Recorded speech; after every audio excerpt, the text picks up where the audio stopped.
Up next, NFL draft coverage on the Sports Bash is brought to you by GMS Law. Make the right call. GMS Law, 4 convenience locations to serve you. Online, gmslaw.com. Got a quick text. I'll ask Ryan this question and let him kind of answer it, but I think we'll have the same answer here.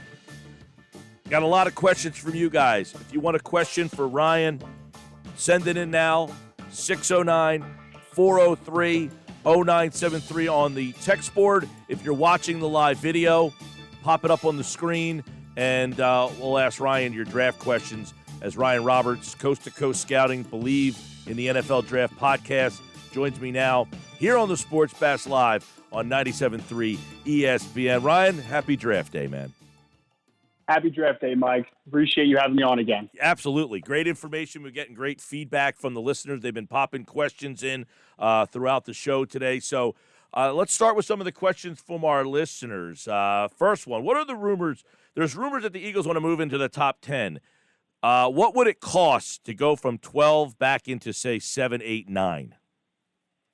It's not a drastic move. That's only up 4 to 5 spots, and you still have a good value anyway for a team trading back. 12th overall pick is obviously still a high priority one. So I don't think it would be crazy. I think that it would probably be obviously a swap and then just a day 2 pick for only 4 or 5 spots. It's not a crazy jump, so I don't think it would cost you anything ridiculous as far as what the compensation would be. So you're talking like if I'm Philly and I think Detroit wants to get out of 7, am I giving them one of my thirds?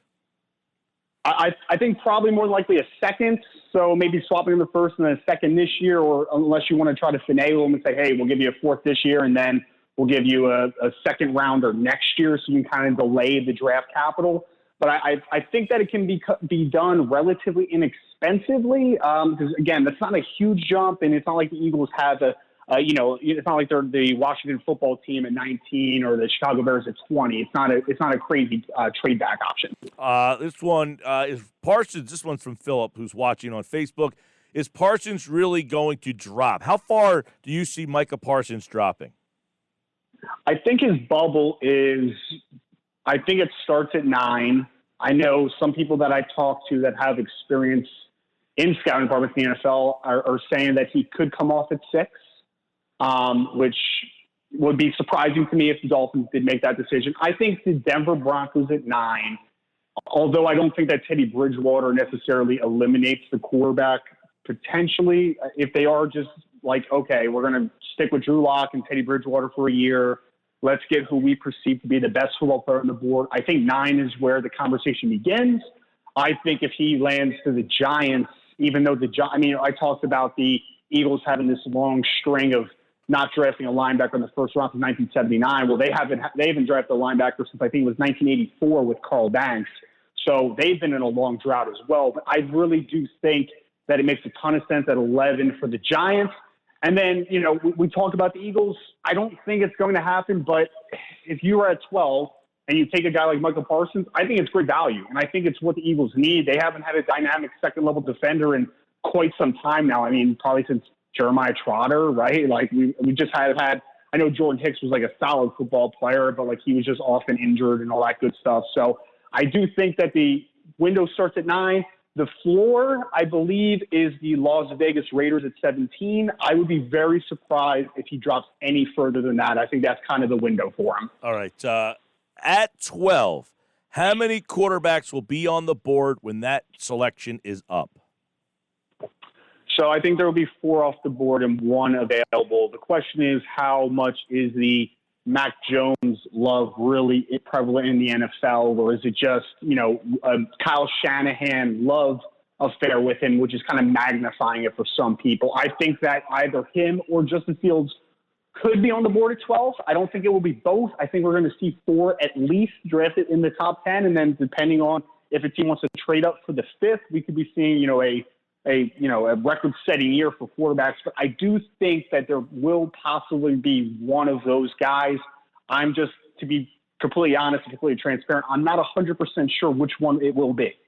All right, let's take a look at Ryan Roberts at Rise and Draft, the letter N, Rise and Draft. Follow him on Twitter. You get his full mock draft It's out today. So this is what you would do as the GM of these particular teams. So you have Trevor Lawrence going 1. You say the Jets should take Lance. Do you think they will do that?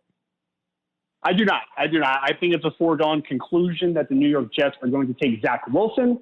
But so I did put the predictive side of the mock in there as well. So I do think that it is going to be Zach Wilson. But if I personally was on the board, I do value Lance over a guy like a Zach Wilson. All right. Now you have Fields going 3rd. Do you think they will go Fields or Jones? I actually don't think it's going to be either. I think since Zach Wilson is going to be the second off the board, the predictive side of the mock is really where this lies. I think that it's going to be Trey Lance. I've been very vocal about this over the last couple of weeks. If you're a betting guy and, that follows the movement in Vegas, there was a big swing today in favor of Trey Lance because Mac Jones has been the assumed guy and has been the betting favorite for a while. And on a couple outlets, Trey Lance is now the favorite, or at least closing the gap tremendously. So I do 100% believe that it is Trey Lance. It could be Mac, but I have a really good feeling about this one. All right. What is, in your mind, the big difference in one of these quarterbacks over the other that you might like one over the other? Like, the two wideouts, for instance, Waddle and Smith. It's really what does your franchise need? Do you need the speed guy? Do you need the route runner? Do you need so what separates any of these quarterbacks to make one better than the other for you? I think so, like starting at top with Trevor Lawrence, obviously the top guy in this class. It's the fact of what guys talk about checking off boxes.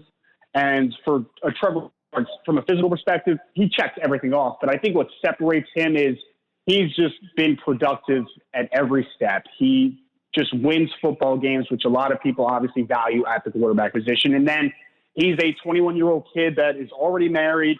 When the movements were happening this past year, he was helping to rally people. Like he just seems like such a good character young man.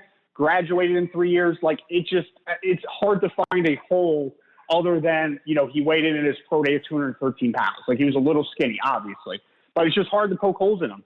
And then for me, the next two guys are Trey Lance and Justin Fields. And I think it's a fascinating conversation because both of them physically are pretty similar. Lance is a little bit taller. He's a little over 6'3". Fields is a little over 6'2", but they're both very well put together, physical runners, athletic, both have strong arms. What separates it from me for Trey Lance is I think that he layers the ball better to multiple levels of the field, meaning that I think that he changes arm speeds, he throws with touch.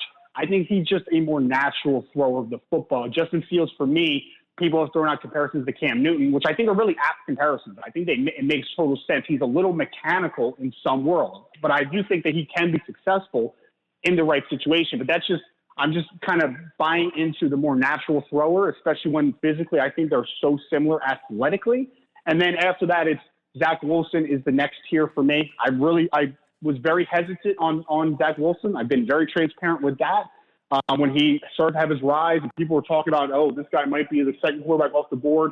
I hadn't watched him in depth yet. I'd only seen him on TV. So I sat down and I watched him, and I get it. I totally get it. Because where the NFL is going, off script, working the RPOs where you have to make quick decisions and throw from awkward angles and all that good stuff, I get it. He hits that stuff.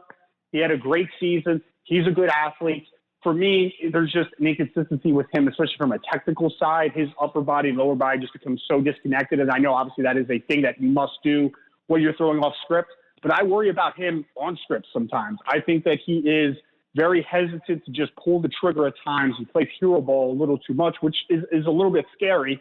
And then, then you're getting into the next tiers of Mac Jones and Davis Mills and all those good guys. But for me, it is the top four at top are, very well above everybody else. It's just different tiers. And then we have a drastic drop-off after quarterback 4. All right. Ryan Roberts, Rise and Draft is where you can follow him on Twitter. Coast to Coast Scouting, Believe in the NFL Draft Prospects podcast. Let me ask you, if you match up Jalen Hurts next to this crew of quarterbacks, is he better than any of them? Not as good as any of them? Would he be the sixth guy? How would you kind of put Hurts into this group? He would be my 5th ranked guy. Looking back on the grades that I did hand out to him, I was a little lukewarm, to be honest, on a guy like Jalen Hurts. I think that he is really sound character, hard worker, very good athlete. I just think it's sort of the issues that I mentioned with Fields. He's a little mechanical. He's not great on timing routes. It seems like his process is a little slow. So I was a little more hesitant just because I think there might be a little bit of a cap on how effective he could be as a passer. But I would definitely prefer him to a guy like a Mac Jones. So he would be quarterback 5. And I think that just speaks a little bit to the fact of, like, hey, last year Jalen Hurts was a 2nd-round pick. And obviously it seems like he's the guy for Philadelphia, at least in the short term here, moving forward to see what he has. And I think it speaks volumes that we have 4 guys, legitimate guys in this class that have pretty substantially higher grades for me in the 2021 class. I think that really just shows how special this class potentially could be up top if everybody hits. All right, at number 4, you go Kyle Pitts by Atlanta. I know you said no trades. Do you think it's more likely they take Pitts or trade or somebody else? I would be shocked maybe shocked not the right word. I'd be very surprised if Atlanta was picking at 4 tonight. I think that if they stood there and either take the best quarterback available if they like him, because you're not guaranteed to be picking in top 5, obviously, and Matt Ryan is nearing the twilight, or if you decide Penei Sewell is the best player on the board, or Kyle Pitts is your guy because you might be losing Julio sometime soon, so there's going to be a volume of targets around. I wouldn't blame them. I 100% though do think that they are the trade back candidate in the top 5. I think that I would have said the Denver Broncos, and I think I did say Denver Broncos before that trade happened, and I'm still staying firm. I think that Denver could be on the move. I don't think Teddy Bridgewater is going to stop you from making that move, but then you're hearing New England is trying to trade into their top 10. Other teams, I'm sure, like the Washington football team, if they had enough capital to get up there, the Chicago Bears, if they had enough capital to get up there, would be interested. I really do think, though, that Atlanta is going to be on the move. Maybe it's a team also in the top 10 that wants an offensive tackle, let's say, and they want to jump Cincinnati, which is the assumed spot for Penei Sewell, then we could have what is not a traditional trade up in the top 10 for a non-quarterback. But I really do think that Atlanta could be on the move tonight. All right, good stuff. Ryan Roberts here, the draft. Check out his mock draft at Rise and Draft. You got Penei Sewell 5, which I think the Bengals would be a home run, although I feel like the Bengals will Bengals. I just feel like they screw this up. But if they don't, Penei Sewell's the guy. Chase 6, then the 2, then Waddle 7, Horn 8. So that's a little high. You like J.C. Horn at 8. A lot of people think he could be there at 12, but you think, nope, not going to happen. I think that J.C. Horn's going to be off the board by 10. I think Carolina, if they stay firm, we talked a little bit about 7, 8, and 9, those back with the Lions, Panthers, and who is 9? Denver Broncos. They could be on the move. They could be trade back candidates. If they stay firm, I do think J.C. Horn is definitely in play at 8. I think then that he will be in play again with the Dallas Cowboys pick. From my understanding, JC's college defensive back coach, Coach T-Rob, who is now at the University of Miami, just got over there this past offseason. He has a very close relationship with Dan Quinn. I'm told that Dallas likes JC a ton. So I do think that there's a high possibility that JC is off the board at 10, which could be great for Eagles fans because that would mean that maybe Patrick Surtain might be there when they're picking. Correct. And you have you actually have Zach Wilson going 9, which you admit it's not going to happen, but that's where you would be picking him. If you were the GM of the Denver Broncos, they'd probably be doing backflips in that situation. Patrick Surtain you have going to Dallas. Micah Parsons going to the Giants. And at number 12, you've got Rashaan Slater. Now, how many things will be thrown through televisions in the Delaware Valley if that was the case? Yeah, I know they will be. I wanted to do something a lot more fun. I did put in there that the predictive was Devonta Smith, so I had a little more fun with it. I just feel like if the board falls the way that I kind of projected it to, and we're having Horn and Slater off the board. Horn and Surtain off the board. And we had Waddle off the board. And we had Chase off the board. I think that it would be a very good conversation between, Devonta Smith. But in that situation, I did have Rashaan Slater falling to 12 because he's assumed to be a potential top 10 pick.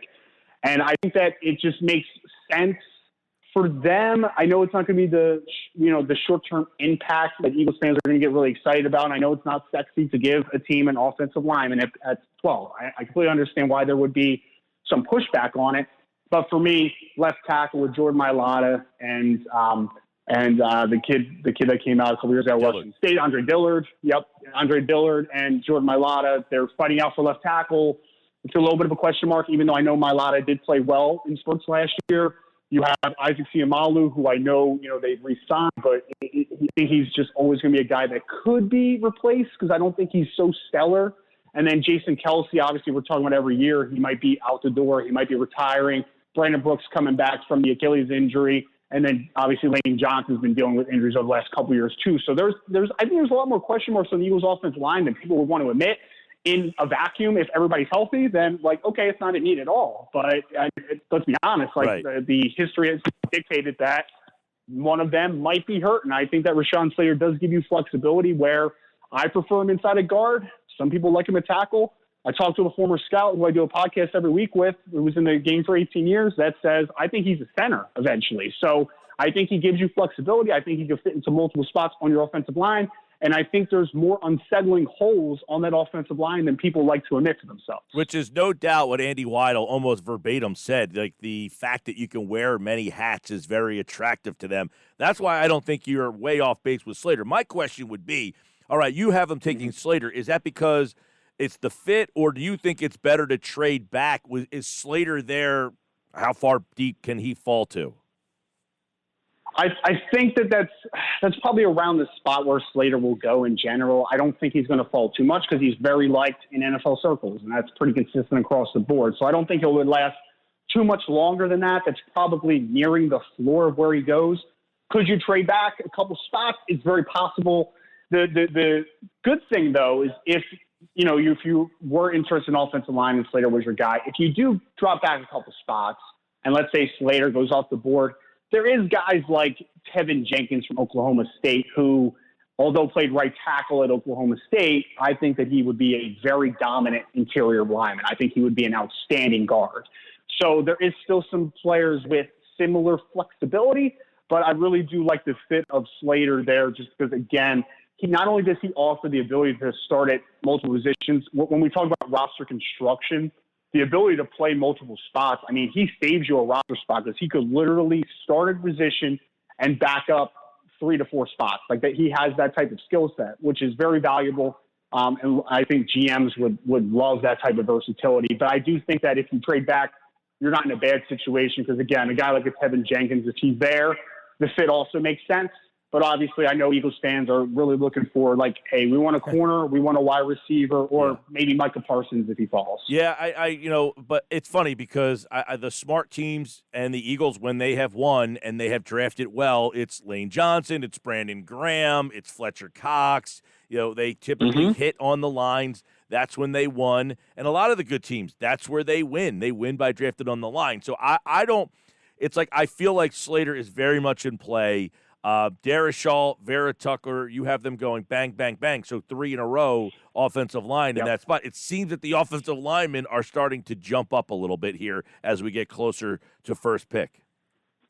Yeah, that middle round of offensive tackles, there is, in my opinion, a pretty significant drop-off from Sewell, but I think there's a lot of guys middle of the first, end of the first, in the second round. It's a very deep offensive line class. So, again, if you have to drop back, and even a Vera Tucker that you just mentioned, like that would be a solid fit for the Eagles. I think it would because he played some tackle. I think he's definitely more projected inside the guard, but it gives you versatility. And, again, I know it's not the sexy pick, but like you just said, I mean, Eagles fans hated it when Lane Johnson was the selection a couple years ago, a few years ago now at this point. Like, they did not like that pick at all. But long-term, you won a Super Bowl. He's been one of the best right tackles in football for a long time, and you haven't been able to say anything negative about him. So I really do think that the value of building inside out cannot be undersold because that's how the best teams do it. All right, real quick, I'm looking over the mock draft here. One spot, you got Bateman going in round 1. You've also got Rondale Moore getting into round 1. Greg Rousseau going to the Buccaneers at 32. That feels like a steal. It almost feels like the year, though, that who went to Arizona the year they went to the Super Bowl? The kid from Mississippi, Ole Miss, Robert.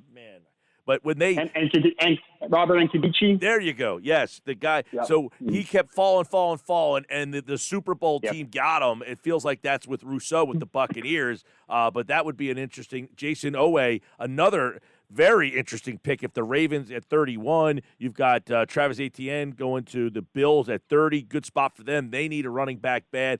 But the one interesting one that I just want to get your comment on is two. Barrymore at 25 and Kwity Paye at 26. A lot of people think Kwity Paye is the best edge rusher, but you got him falling all the way down to 26 in your mind. And Barrymore feels like about the only defensive tackle that's draftable almost this year. Definitely the only one that I think is going to have a shot at the first round. I know some people are Levi Onwuzurike fans. I am too, but I'm much more into the second round conversation for a guy like Levi. I think Barrymore has the talent to be a pretty high volume sack guy on the interior. Now, he has not put it together. He unfortunately, he had his flashes as a part-time player in 2019. Then he was dealing with an injury in the preseason that kind of, he wasn't in the best playing shape, to be as nice about it as possible the first couple of games. He rounded into form down the stretch against Notre Dame in the national championship game. Kid was dominant. I mean, there was talent there. I compared him to Marcel Darius, who also came out of Alabama. I think that's that type of impact. Marcel had a really productive early part of his career and then kind of dwindled, pretty quickly. But I think Barmore has the potential, has the talent. To be very honest, like for what Jacksonville needs at that spot, just didn't really love the board, really didn't. But I think that adding an interior lineman to them, because they have Josh Allen, they have Caleb on Chase on as their outside track rushers. But I mean, right now their best defensive tackle is Taven Bryan. Like it's not very good. So Christian Barmore, I think, made a little bit of sense. And then Kwity Paye, for me, I think that there is upside with Kwity Paye. I think if he hits his ceiling, he could be a 8 to 9, 10 sack guy, because he does have that talent. He has the skill set. You just haven't seen it enough, I think he's just a wild card. I know he might go higher than this because there's some rumors about Philadelphia at 12. So he might go higher than that just based upon it's an edge group that is missing that top guy, and guys are going to get pushed up because that is a paramount position in football. So Kwity Paye might go a little higher, but for me at that spot with Cleveland, I was like, Cleveland's roster is pretty good. Their offensive line's good. Their weapons are pretty solid. Their secondary is improving. They could maybe have gone a linebacker at that spot, but I was looking, I'm like, okay, so they got Jadeveon Clowney on the other side of Myles Garrett as a rental for a year, right? So getting a high-impact guy potentially down the road that maybe isn't ready to dominate from the jump to learn from a guy like a Clowney and a Myles Garrett. I felt like that made a lot of sense for a guy like Kwity Paye. And then he adds something for you like, hey, on third downs, maybe we get him out and just tell him to run as fast as he can around the arc, and you move Jadeveon Clowney inside and let him use his length and his power. So I just think that made a lot of sense.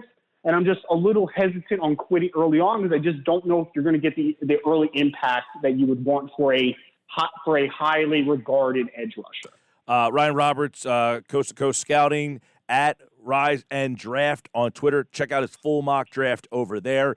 Check out the Believe in the NFL Prospects podcast as well. And he, like all guests for the NFL Draft, appeared via the Boardwalk Honda Hotline. He'll be back tomorrow to recap round number 1 and preview round 2 and 3. Ryan, thanks, man. Enjoy the night. Absolutely, Mike. Thank you again so much. All right. He, like all guests, appeared via the Boardwalk Honda Hotline. And don't forget, our draft coverage on the Sports Bash is brought to you by GMS Law. Make the right call, GMS Law, with 4 convenient locations to serve you. Online, gmslaw.com.